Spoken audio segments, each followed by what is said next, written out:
হাসনাত এবং সার্জিসকে কেন উপদেষ্টা করা হয়নি জানেন? কারণ তাদেরকে এজেন্ট মনে করা হতো, তাদেরকে আন্দোলনের মূলধারার শক্তি মনে করা হতো না।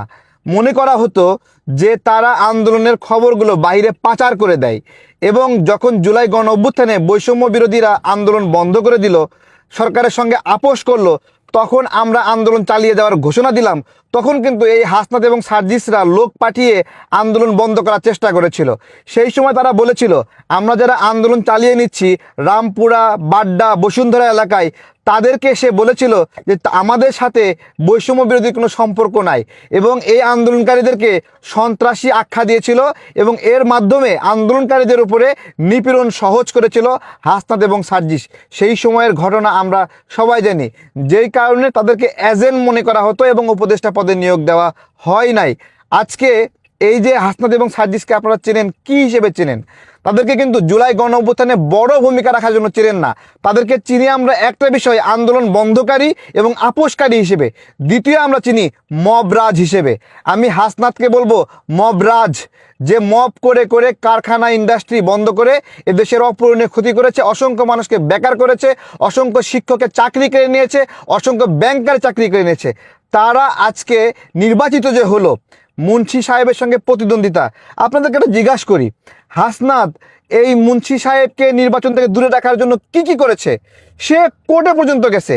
একজন প্রতিদ্বন্দ্বী প্রার্থী, তার সাথে সে ভোটে কম্পিট করতে ভয় পাচ্ছে এবং ভয় পেয়ে কী করছে, আদালতে চলে গেছে। তাকে ঋণ খেলাপি প্রমাণ করতে হবে বিভিন্নভাবে। আজকে জিজ্ঞাসা করছি, মুন্সি সাহেবের মতো অনেক নেতাই, তারা কি ঋণগ্রস্ত না? ঋণগ্রস্ত এবং ঋণ খেলাপি কিন্তু এক জিনিস না। হাসনাত কেন তাকে নির্বাচনের বাইরে রাখতে চাইছিল, এবং ডক্টর ইউনূস, কোর্ট, আদালত সব কিছু মিলে সাকসেসফুলি মুন্সি সাহেবকে নির্বাচনের বাইরে রেখে হাসনাতকে এমপি বানিয়ে দিল। হাসনাতকে বলবো, তুমি যেই দিন সঠিকভাবে মুন্সি সাহেবের সাথে প্রতিদ্বন্দ্বিতা করে নির্বাচনে জিতবা, তোমার এত হ্যাডাম, তাহলে মুন্সি সাহেবকে নির্বাচনের বাইরে রাখার এত তৎপরতা করলা। একজন গণতান্ত্রিক মানুষ গণতন্ত্রকে ভয় পায় না, ভোটকে ভয় পায় না, নির্বাচনকে ভোট পায় না।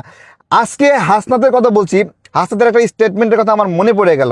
হাসনাত বলেছিল, যতদিন বিএনপি বিরোধী দল ততদিন বাংলাদেশে নির্বাচন প্রয়োজন নাই। এইভাবেই কোড আনকোড করে বলেছিল। অর্থাৎ আওয়ামী লীগের দালালি করে এই ছেলেটা বলেছিল, বিএনপি যতদিন বিরোধী দল ততদিন নির্বাচন প্রয়োজন নাই।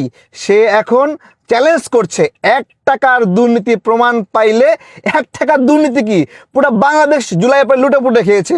এদের জুলাই খুঁটিগুলো বানাইছে, এর কোনো দাম আছে? এই খুঁটিগুলো কেন বানাইছে? হামের টিকা কেনে নাই, জুলাই খাম্বা বানায় রাখছে। যখন থেকে এরা জুলাই খুঁটিকে স্মৃতিসৌধ এবং শহীদ মিনারের মতো বানানোর চেষ্টা করেছে, তখন থেকে এদেশের মানুষ এটাকে অসম্মান করা শুরু করেছে।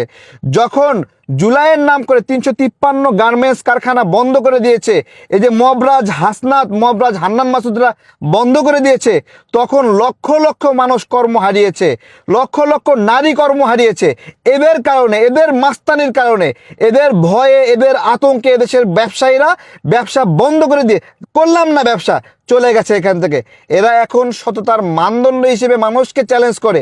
সবচেয়ে দুর্নীতি হয়েছে অন্তর্বর্তীকালীন সরকারে সময়ে।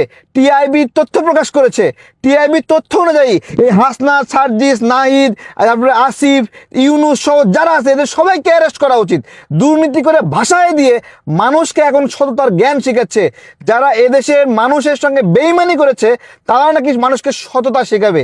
সুতরাং আমি যে ভিডিও বানাইছি, আমি সাহস রেখে, হিম্মত রাখে জানি, আমি জানি এরা মবরাজ, এরা মব করতে পারে। তো কি হয়েছে? আমরা শেখ হাসিনার সময়ে সাহস করে আন্দোলন করেছি, সাহস করে লড়াই করেছি, যেই সময়ে এই হাসনাত, সার্জিসরা তাদের পা ধরে বসেছিল।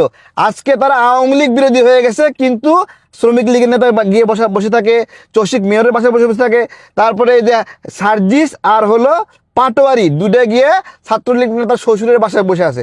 মনে হচ্ছে কয়টা চান্দার জন্য বসে আছে ওখানে গিয়ে।